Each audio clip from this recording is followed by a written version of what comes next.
Well, let's pray and then begin. Anselm, Lord, I've worked hard on this guy the last couple of weeks. Let us pray.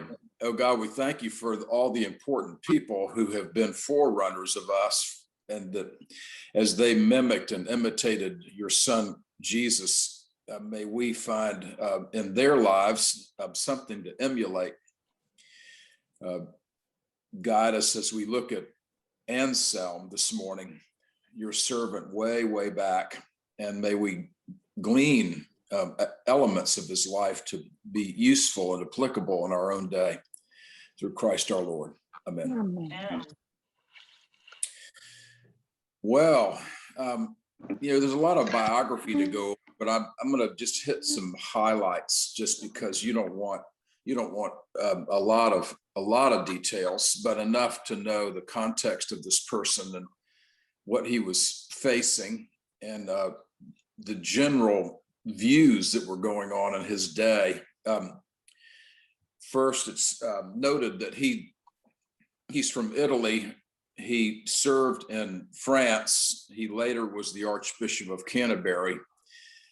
He was an astute theologian. So let me begin by saying he knew at least 5 languages, maybe more. He may have known Hebrew. I don't know that part. My guess is that he did, but he certainly knew Latin, Greek, Italian, French, and English. He at least knew those 5. And to have a working knowledge of 5 languages is testimony that he was obviously bright. And he was extremely bright. So that's the first thing to note, and that he was not bashful about our using our brains in the faith. So, in sort of true Anglican flavor, he really knew how to bring his heart and his mind to the enterprise of faith. And I'll say more about that in a minute. Like Francis, though, who was near him in terms of period in history, he was a real cutaway when he was a young man. Francis was a wild cuss, and so was Anselm. From about 18 until about 23, that he was just a wild man. His biographer, who wrote a little bit about those days, they called him undisciplined. That's a euphemism, if there ever was one. When you say someone was undisciplined in his days, it was, as the Archbishop of Canterbury, he's not going to say much about the undisciplined years, how that would be. But he was a wild man, like Francis was. And then when he got about 23, something came over him. His biographer does not name what that is, but he must have had some coming to himself, we might say. And in 1056, he went across the Italian border. Aosta, Italy, is right near the French border. So when we say Italy, it's not way down in the area of Florence or Rome, or even farther south. It's way up near the Alps. And so it wasn't much to cross the French border. And I'm sure a lot of people in his area of Italy knew French and Italian. So I don't think that was unusual at all for them to know both of those languages. So he crossed over into France, and then from 1056, so we're talking about the 11th century, in 1056 he went into France, and he did something for 3 years. His biographer does not name that either, but I'd love to know what he did in those 3 years, because then in 1059, he went and joined up with the monastery at Bec, which is a famous French monastery, mostly made famous because of who was the prior when he got there, and that was Lanfranc. Lanfranc became the Archbishop of Canterbury. So how Canterbury was pulling all these wonderful people out of France, but they were. So Lanfranc, who was a noted theologian already in the world, in the Western Christian world, was the prior, and he must have had a huge influence on young Anselm. The reason why I'm intrigued by those 3 years, those silent years, is what caused him to go from crazy, undisciplined life to cross over the border, and then within 3 years decide that he's going to be a monastic. And, you know, those are important years because we all probably had a period in our life when we would say, oh yeah, I can name the sort of quiet period in my life of when some important things happened, but they don't appear in the biography. And I'd like to know what that was. But anyway, he must have come across some very wonderful and influential people in addition to Lanfranc. Anyway, it was just, he joined up with the community in 1059. And in 1060, he made monastic vows. So just a year later, he was what we might call a novice or a I don't know what they called him in Beck, but a year later, he took monastic vows. And just then, 3 years later, he must have been quite an influence in the community. Lanfranc was tapped to be the Archbishop of Canterbury in 1063. So just 3 years later, after he took monastic vows, and then he succeeded Lanfranc as the prior. So if he was born in 1033 and he succeeded him in 1060, at 27, he became the prior of Beck. So he, you know, like other people who just really did important work as a young person, Anselm was one of those. You know, the person I studied the most, Bonhoeffer, he received his PhD at 21. So there's just some crazy, smart, wonderful people who excel young. Some of us, it took a little while longer to sort of find ourselves, but and he was called by the Pope, actually, a person of remarkable character and brilliance. And he was soon well known, Anselm was. As I said, 1063, Lanfranc became the Archbishop of Canterbury. And in 1070, then, just 7 years later, more than a few monks from Beck decided to join Lanfranc in Canterbury. And so we kind of forget this part because of the Protestant Reformation, but we're still now all Roman Catholic in the West. So there's no Protestant Reformation yet. So everything's Western Christianity, and it's all, the see is Rome, and the Pope is the chief bishop of everything in the West, that is, everything west of Constantinople. And so the number of the monks moved to be in a monastic community in Canterbury with Lanfranc, who he knew well from Beck. So he sort of moved some of the community up with him. And in 10, then that was important because then what happened was Anselm began to visit Canterbury. He got to know the king, and he got to know a lot of what we might call these days land barons, people who really looked after the welfare, the resources of the church. That's to remind us, clergy types, that there's, from the time of Constantine all the way back to the 4th century, there have been important people who have supported the church. They've been in business. They're lay people. They've been people of means, and they've decided to give of their means to support wonderful mission and ministry. So that's happening in England with Canterbury, like it has always in the church. But So he got to know a lot of the lay leaders, we might say, people on the vestry.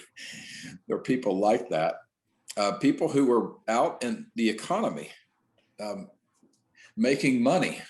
And I want to pause and say it's not dirty to make money. It's what we do with it that makes it either moral or not so moral. Uh, Mother Teresa had the great line a number of years ago when she was still living.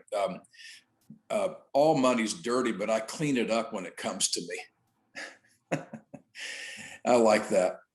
So it's what we do with money, right? It's not so much making it. Of course, there's some immoral ways of making money. I don't want to get into all that right now, but the lay leaders around Canterbury, really, he got to know them. Now that becomes important later on. I'll pause that part. And so he kept up his relationship with Lanfranc. That's the important note to make.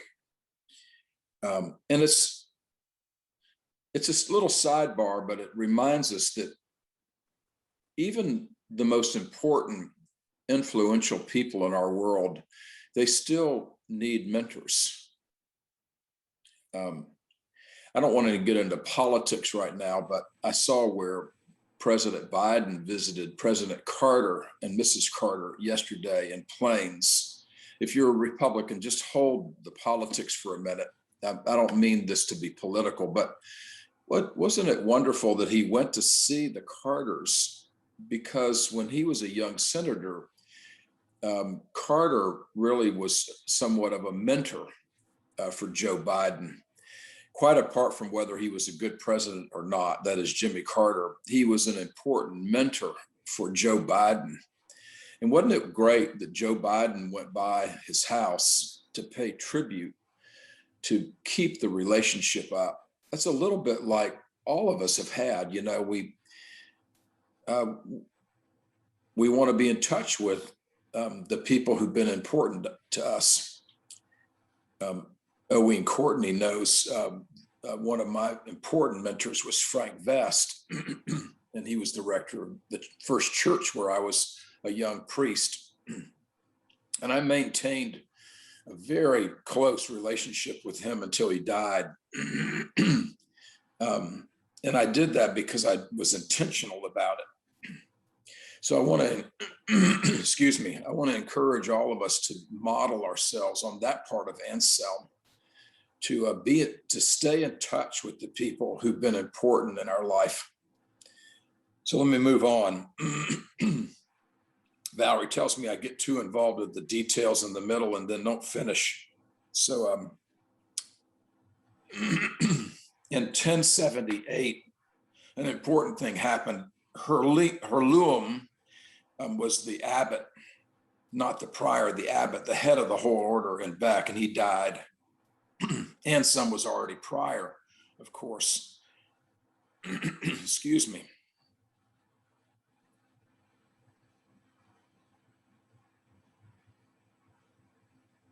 Okay, better. So in 1078, Anselm became not just the prior, but the abbot at Bec at 45 years old.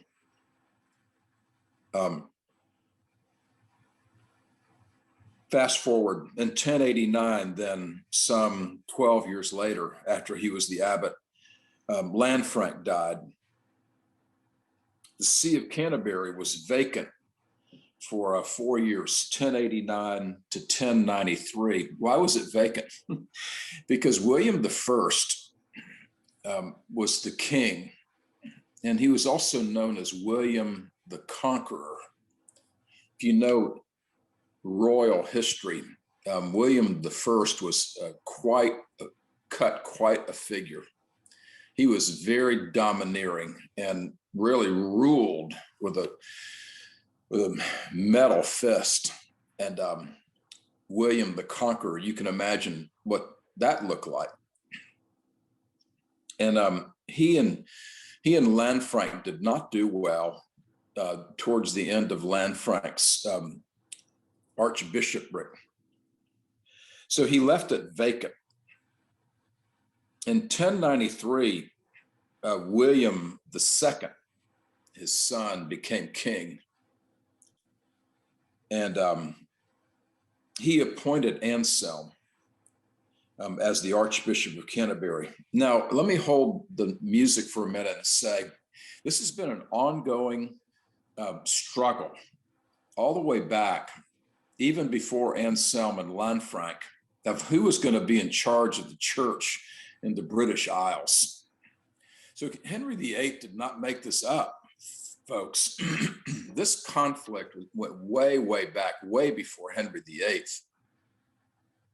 And you can imagine where you don't have a separation of church and state like we enjoy in the United States. The church is blended with everything in politics and everything with royalty and everything with the see of Rome, with the Pope.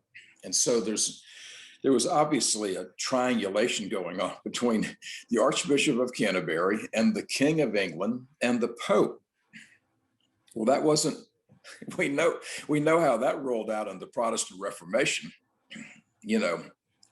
especially with Cranmer. It was not a pretty sight for a while until Elizabeth I became the queen. But back to Anselm, he became the Archbishop in 1093, and he and William II, William the first son, did not get off to a good start. They had fights about who owned property, about whether the Pope had authority over the church in England, over all kinds of things. You name it, they had a struggle. Well, it tells me that Anselm was a pretty determined Archbishop of Canterbury, and William II was a chip off the old daddy block. He was also a very determined king, and it was like this. And then you add the Pope to that equation. It's like, oh my. So we think we have tough church politics now. This pales, our time pales in complexion to these people. So they had a squabble for a long time. Anselm basically went into exile and was either in Bec or was in Rome for 7 years, from 1093 when he became the Archbishop of Canterbury until 1100. He wasn't in Canterbury very much. He was basically in exile. And in 1100, a good thing happened, and that is William II died. You know how we say, if you have a really bad conflict, just a 1 or 2 deaths might take care of it. So that's what happened here. Urban I, by the way, was the Pope. He was no lightweight either. I won't get into him, but William II's younger brother, Henry I, became the king, and he was no better than William II or William I. Anselm had a difficult time with him also, and he also had a difficult time with the king. Well, they both disliked Anselm so much, that is the Pope and the king, to where they had an agreement behind his back. And so he was in exile again, but he mostly spent time in Bec that time. So from 1103 until 1107, Anselm was not in Canterbury. He was in Bec. He wasn't in Rome very much because he wasn't getting along very well with the Pope. And then finally, for 2 years, 1107 to 1109, he got to live in Canterbury and actually be physically the Archbishop of Canterbury. Wow, what a life. He died in 1109. What's his primary place in church history, and why is he considered influential? Well, he was a very bright scholastic thinker. They say the most luminous thinker between St. Augustine, which is the 4th century, and early 5th century, to Thomas Aquinas, which is the 13th, 11th, and 12th, 13th century, that he was the most luminous theologian between those two. I think in a special way, he had his own import, and quite apart from Augustine and quite apart from St. Thomas Aquinas, he had his own play. And let me say a little bit about that. He was the first theologian to argue the faith from the position of a non-biblical approach and using his reason. He's the first major worldwide theologian to say the reason is not sordid. Human reason is not sordid. It is a gift from God and can be used to apprehend the faith. And that we shouldn't check our brain at the door, in other words, that God works through our brain and not just our heart and not just through our experience or our what we might call our conscience. He argued this in his first work called Monologion. The second work, Prosologion, then continued to argue this from the standpoint of philosophy rather than the Bible. When he spoke of God's ontological reality, he's the first one to talk about God's ontological reality. That is what Tillich later, many generations later, called the ground of being, or what Bonhoeffer called in Christological terms, Christ is the center of all reality. He was more akin to what Tillich thought, though, and that is that God is the ground of being. That is, what he argued was, when you think about beauty and goodness that was created by God, there finally comes a place where you go, who is behind goodness and beauty in the world? And when you get to the end of the argument, you come up with the reality of God. You can come up with all kinds of reasons why there's beauty and goodness, but in the end, your argument leads you to a reality that we now call God. So he, again, used his reason to say, I'm going to look at beauty and goodness. And when I look at it, when I live it, when I explore it, what I find is that the end of the argument is a reality that's bigger than humanity and bigger than the created order. It is the meta-narrative. It's the narrative behind the narrative, or the metaphysics. It's the physics behind the physics, right? That's what meta means, by the way. It's larger than what you have in front of you. So the metaphysics is always that we have the physical world, and then we have the meta, the reality behind the physical world, or the meta narrative, the story, and then there's a story behind the story, right? So that's what Anselm was getting at. He's the first theologian to talk like this. He was very influential then for Thomas Aquinas later. Now, how was he more like Augustine, though? He saw faith as a precondition of reason. He saw faith as a precondition of reason. So the way that we apprehend truth by our reason is that we first have the gift of faith. That's how he was like Augustine. Augustine argued that faith precedes everything, and he agreed with Augustine on that.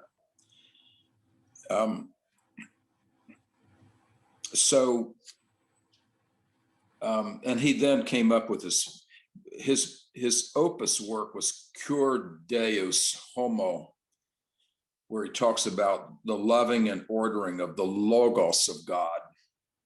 You know, the Logos, the word became flesh. You hear that in John's gospel. That's philosophical language. It wasn't language from the Hebrew tradition. That was language from the Greek tradition. The Greek philosophers used the language of the Logos of the divine. So he picks up that language mostly in John's gospel. where he talks about the essence of the loving and ordering of the Logos of God in the work of Christ. That's what Cur Deus Homo was about, that work, which is his premier work, which he wrote, by the way, when he was in exile the first time from William II, when he was roaming around Rome and back and not in Canterbury. He had a lot of time to write. So maybe there was something good about that squabble that he was having with the king. What did he argue in Cur Deus Homo? He argued that Christ's incarnation, his life, death, and resurrection, was a representative atonement that was primarily known in the sacrifice of Christ on the cross, but was also known in the incarnation. I'll come back to that. I don't want to get too heavy on us this morning. It is just 9:30. So what did he do in the atoning representation? Well, most of the theologians up to Anselm argued that what Jesus did in the atonement, that is making the relationship between God and humanity right, you might call it, was that we were in effect paying off the evil one. Augustine was one of the ones who advanced this idea, but Gregory of Nyssa advanced it, and so did Origen.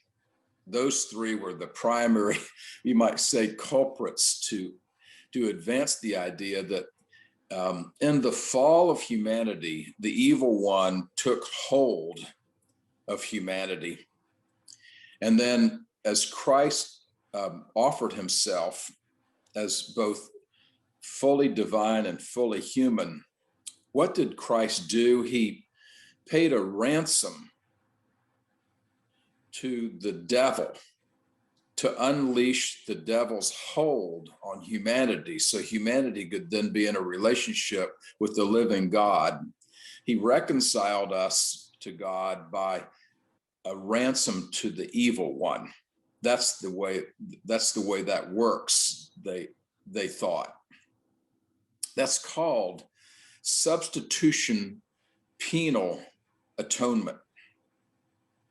That is, Jesus died in our place. If he had not died in our place, the evil one would still have a hold on us, and we would be destined to be in a sordid human condition. As we used to say in the old prayer book, the 1928 prayer book, and we are miserable offenders, and there's no health in us. Where does that come from? It comes from Calvin, and Calvin was really influenced by Augustine.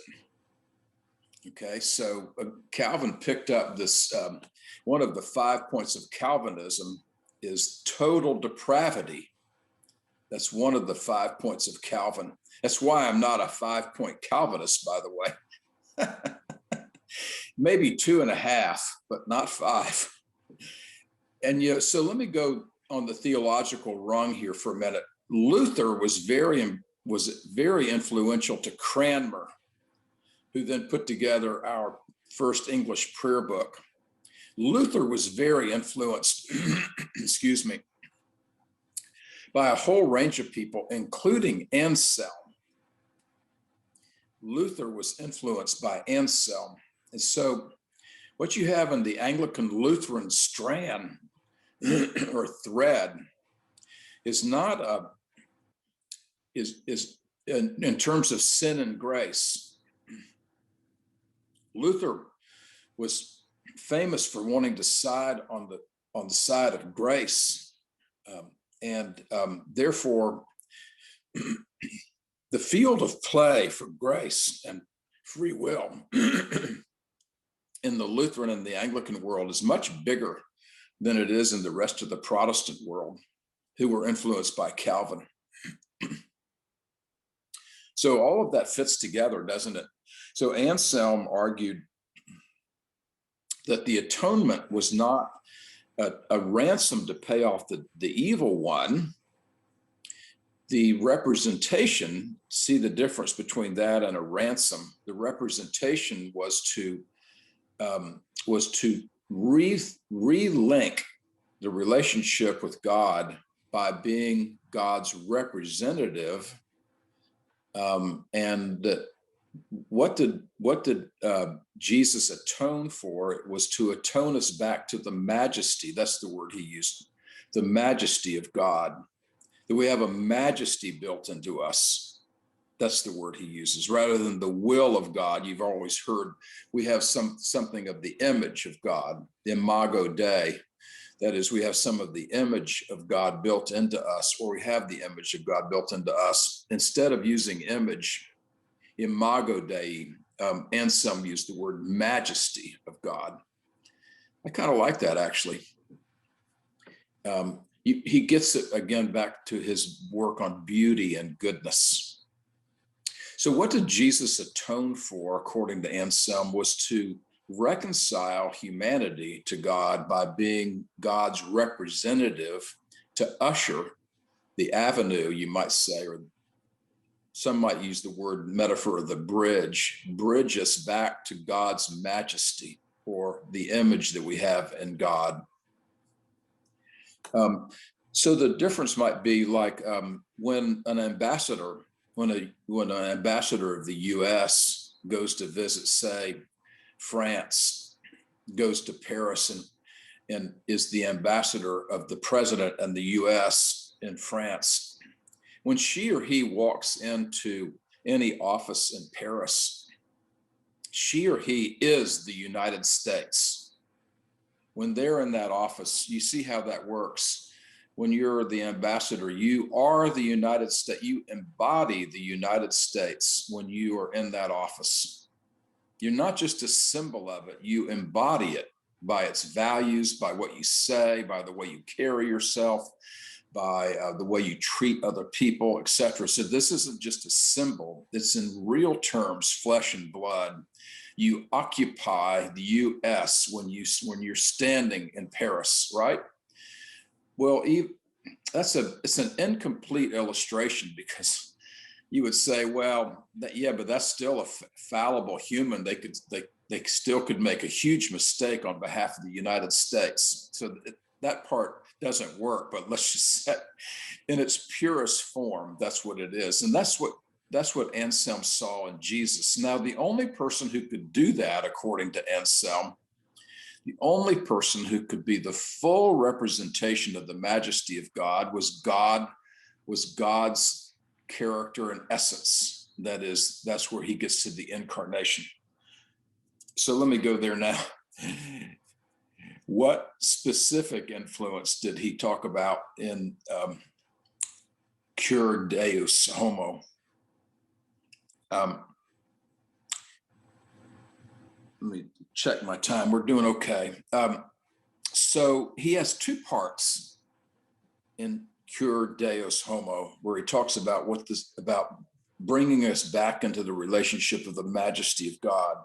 First, he concentrates on the incarnation, the Logos becoming flesh. Episcopalians would really love this part, because a lot of us love the Gospel of John. And we love the Gospel of John because the Gospel of John begins to talk about salvation or atonement from the vantage point of the incarnation rather than the cross. It's heavy on the incarnation, and it's not light on the cross. I don't mean to say that. The cross is still part of the saving work of Christ, but the important emphasis in the Gospel of John is the whole of the incarnation. It's not just a baby born in Bethlehem. Notice that John doesn't talk about a baby born in Bethlehem. He uses the Greek language of logos. In the beginning was the Word, and the Word was God, and the Word was with God. There was not anything made that was not of the logos of God. And so Anselm picks up this language. So the first note that he says is the logos of God is a creative and sustaining power. It creates and it sustains. It also elects. it has an electing power, and where it had the electing power was to choose the Jews. Remember that old mantra that people used to say in Sunday school, how odd of God to choose the Jews, right? God chooses the Jews to be God's main carrier, the main community to carry revelation and davar, the surprising events of God, to the world.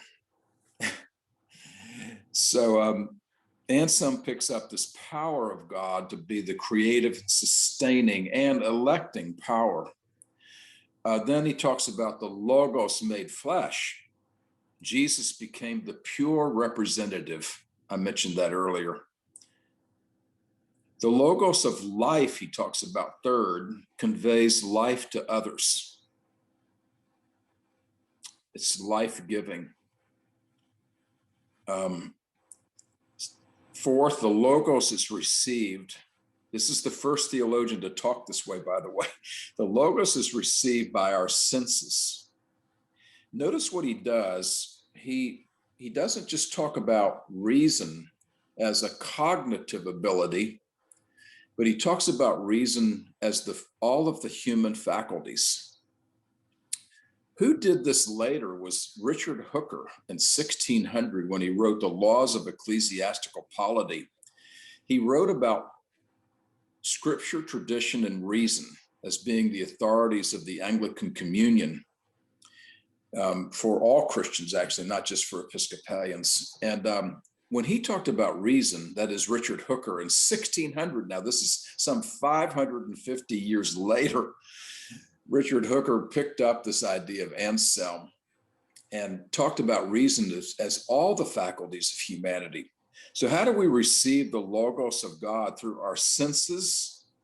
He's the first one to talk about this: taste and sight and smell and touch. He talks about the scent of God and the aroma of Christ. So Anselm's the first one to talk about how, just in really vivid terms, about how the incarnation then is received basically by our incarnation, by the enfleshment of our life. Episcopalians would really like that because we're a very physical denomination. You know, we worship with our bodies. We kneel, we stand, we sing, we raise our hands, we put our hands down, we move around. Now we exchange the peace, etc. We worship with our full bodies, including our minds and our hearts. And Anselm would be very much in favor of that, by the way. Also, the Logos is received by proclamation, the power of proclamation. He's not just talking about preaching. He's talking about sharing the narrative. We know that's true. When you go to a graveside with your relatives and someone is the proclaimer, they'll tell stories about Uncle Bill or Aunt Betty or your grandmother. And when they tell those stories, they're not just telling something of the past. They're telling about how that story is still alive and well as they're standing there by the grave. So Anselm understood this as past, present, and future. The Logos, as in proclamation, is not bound by past or present or future. It's all the above. How do we respond to this Logos? We respond with faith-seeking understanding. That's his famous line, by the way. That's what he's known for around the world. Anselm, if you ever read anything about him, they'll say, oh, he's the one who advanced faith-seeking understanding. So he talks about that in Cur Deus Homo. He also has an interesting piece that the Roman Catholic Church picked up. I'm sorry we haven't maintained it in the Anglican world. And that is the line, imitate what you handle. He's really the first one to talk about imitating what you handle. And when a priest in the Roman Catholic Church is ordained, or when a bishop is consecrated, or when a cardinal is installed, they have a prayer where the presenter or the officiant or the celebrant, usually the Pope, will say, imitate what you handle. And that's a famous line. And I wish we maintained that in our ordination vows. We did not. Cranmer did not include that, and we have not included in our post-Cranmerian prayer books. But it's a great notion. That is, we imitate what we handle. So if you handle, say, the paten of bread, you are to imitate that bread. If you handle the chalice, you are to imitate the chalice. So why is it that people have missed physical communion during the pandemic? I think it's based right on this topic, right solely on this. There's a communal nature that we miss, of course, of being with each other and kneeling next to each other at a rail and all those things. But there's also something else deeper that's going on, and that is we have not been able to handle physically things like bread and wine, and we miss that because we are to imitate what we handle. So I think that's one of the things we've been missing. We can come back to that if you'd like. And then last, in that section, he talks about we serve God and God's world by inspired reason. He's the first one to use that language as well. As I mentioned before, reason is not just a cognitive ability of Anselm, but all of the human faculties. He doesn't know about conscience yet, or unconscious. We don't know that yet. And he doesn't know about the ego and the id and the superego. He doesn't know about all those things yet. But he has a guess, though, that we are to use all of the things that God has given us as a human person to receive God's benefits, his goodness, God's goodness, and God's beauty and God's justice. Those are the things that we're to receive. Now, why do Protestants like Anselm? Last, with 2 minutes, I'll spend 2 minutes on the Protestant side, is he also concentrates in this piece, Cur Deus Homo, on the sacrifice of Jesus. It's not just the incarnation, the Logos being the pure representation of God, but how did Jesus do that ultimately as a pure representation is that he sacrificed himself on the cross. He uses the word sacrifice. Protestant theology has been focused a lot over the generations on the event of the cross.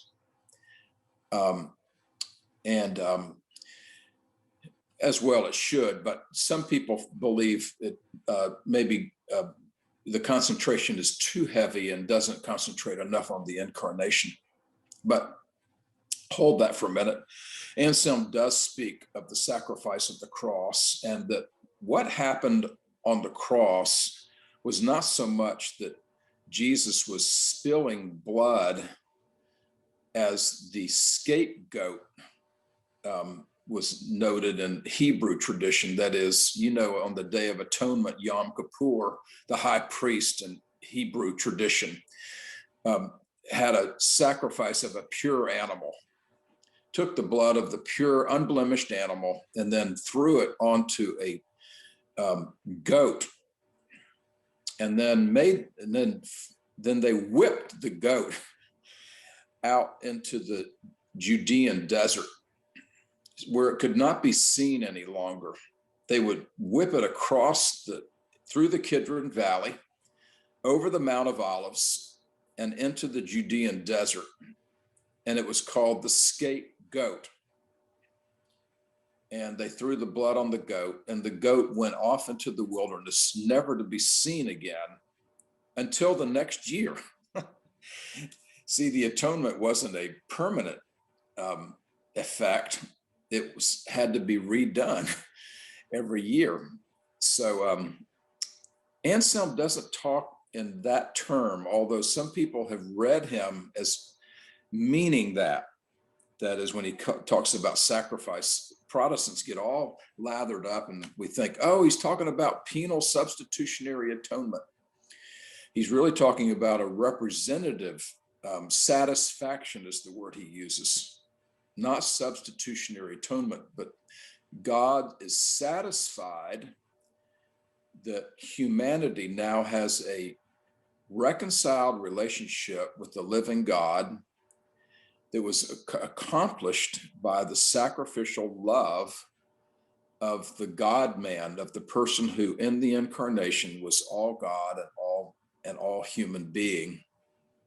The only person who could do that in terms of sacrificial love was the one who lived pure love, agape love, without blemish. So it's not so much the spilling of the blood as in terms of a scapegoating. It was that Jesus offered himself purely in sacrificial love, giving himself over so that you and I could be in relationship with the living God. So that's the way he sees atonement. That's what he's noted for. And let me stop. That's enough. Questions? Observations? He's been misunderstood, Anselm, by mostly Protestant theologians who've taken what he's written and made it into their own likeness, you might say. You referred to the idea that the Episcopalians have not taken on the imitate what you handle. I've never been to an ordination in the Episcopal Church, but one of the most moving parts of ordination in the Catholic Church for a deacon, when they're presented the Book of Gospels, the bishop intones, receive the gospel of Christ, whose herald you have become, believe what you read, teach what you believe, practice what you teach. And it's just incredibly moving when that moment comes in the ceremony. Yeah, that is a moving moment, Michael, you're right. And we have some other moving moments in our ordination service, but let me take it out of the realm of ordination for a minute. Anselm also meant this, that everyone is called upon, not just clergy, to imitate what we handle. Now, of course, he knows that we can handle some things that we probably shouldn't imitate. But he's talking about the things of faith right now. Mm-hmm. So the things that help us to have a deeper faith that leads to understanding, we are to imitate what we handle. Yeah. And the monks at SSJE do that at the breaking of the bread. May we become what we behold. Well, first they say, behold the body of Christ. And then the community's response is, may we become what we behold. So, but you're right, it's not in common use, but I stole it. Use it here because they're part of my formation. So. Other questions or comments, observations? Thank you for this. I'm Claire, Bob. I haven't met you, but I've heard so much about you by my Wayne and Linda and now Dee. So it's great. And Frank Best, I remember hearing about him a lot from Gary Gloucester, who is at our little St. Mary's Church in Blowing Rock. He must have been a remarkable man in his own right. Well, Gary's also a remarkable man.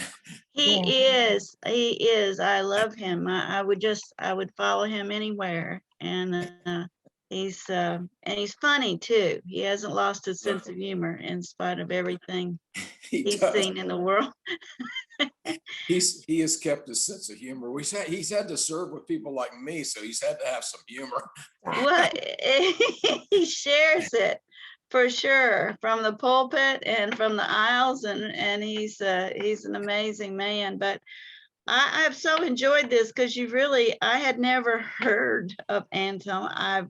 And so now I've got like 8 pages of notes I'm going to consolidate and some reading material. So I appreciate it a lot. The sentence that you had was so beautiful. There are a number of them that just like, oh, I got to remember it. I got to remember that. But could you tell me again what you said about the field of grace being Yeah, much larger, broader?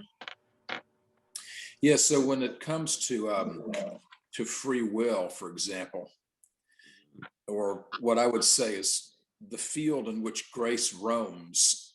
Yeah. Episcopalians are fond of wanting that field to be really large in terms of free will. Doesn't mean that the field goes on forever or there are no boundaries or guardrails, we might say. I think we all would claim that our lives need some guardrails and we need some boundaries. That is not, we would say ethically, not everything goes, right? Right. We live in a culture where we say anything goes as long as you don't harm someone else. Anything goes, and the Christian faith says no. That really doesn't offer a healthy life. A healthy life has some boundaries. Our kids need boundaries. Our teenagers definitely need some boundaries, and adults need them too. So I don't mean by that the Episcopalians think anything goes, but we do. We also think though that God invites us to be a participant. And we use that word in the prayer book a lot. Participation appears quite often in the prayer book. Participatory faith, we might call it. We're not afraid of then the human agency of the Christian life. I have to go back and say, this is where Cranmer differed from Luther. One of the few places where Cranmer differed from Luther was the way he see free will. Luther was always really nervous about human agency. He thought, I wouldn't give him that much room. And Cranmer was more trusting of the human enterprise, we might say, or our abilities. Now, Episcopalians love the idea of having a big field. If you used a baseball field, I've used this illustration before. The Calvinists, we have fun with our Presbyterian brothers and sisters. They really are very fond of Calvin. Their baseball field would be like a little league park, where the field would be really small. You have foul lines that are really short and they're really kind of narrow. Episcopalians would like the Atlanta Stadium, where we have this huge outfield, and we just roam around like crazy, and we have a great time roaming around, participating in God's created order, making a difference, we hope. And there still are foul lines. There still are boundaries. There's the outfield wall and there's home plate and whatever, but it's a huge space. And I think we kind of like that idea. We look more like that. And maybe the Presbyterians would want to argue with me and say, oh no, our lines are not that narrow. The Presbyterians who I know, their lines are not very narrow, but I'm picking on the Calvinists right now. I've really been hard on John Calvin this morning, but Michael's going to look at him, by the way, in a couple of weeks. And he has some really good things to say to the Christian faith. So as I say, I'm about a 3-point out of 5-point Calvinist. He has some good things to offer to the Christian faith. Michael will help us know more about that. And you can decide what you like about that and what you don't. No theologian, including Anselm, has we're all incomplete. We all have clay feet, and we don't have it summed up.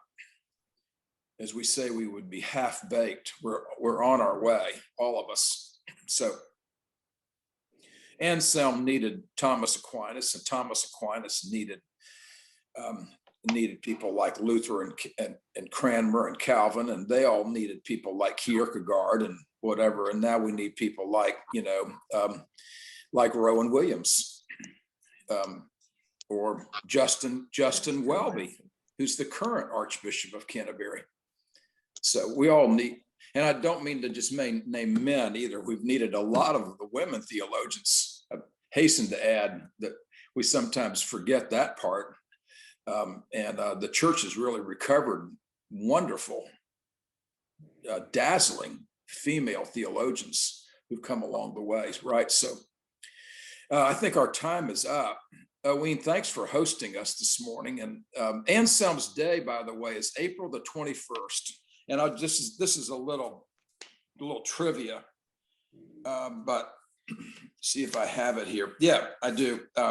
In 1720, that's a long time ago, Pope Clement named April 21st as the feast day of Saint Anselm, made him a saint, and made that the feast day, April 21st of Anselm. And that still is the feast day of Anselm.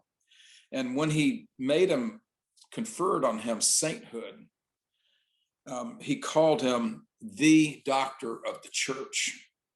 So that's how important he is. Okay, friends. Thank you, Bob. God bless you. Yeah, next For the week, journey. the Reverend Celeste Tisdale will talk to us about Julian of Norwich, right, There you Sylvia? go. Correct. Wonderful. Thank you. Thank you. One of those good females I mentioned. That's right. That's Yeah. right. All right. Take care, All right. everybody. Thanks so much. Blessings. Bye-bye. Bye. Bless.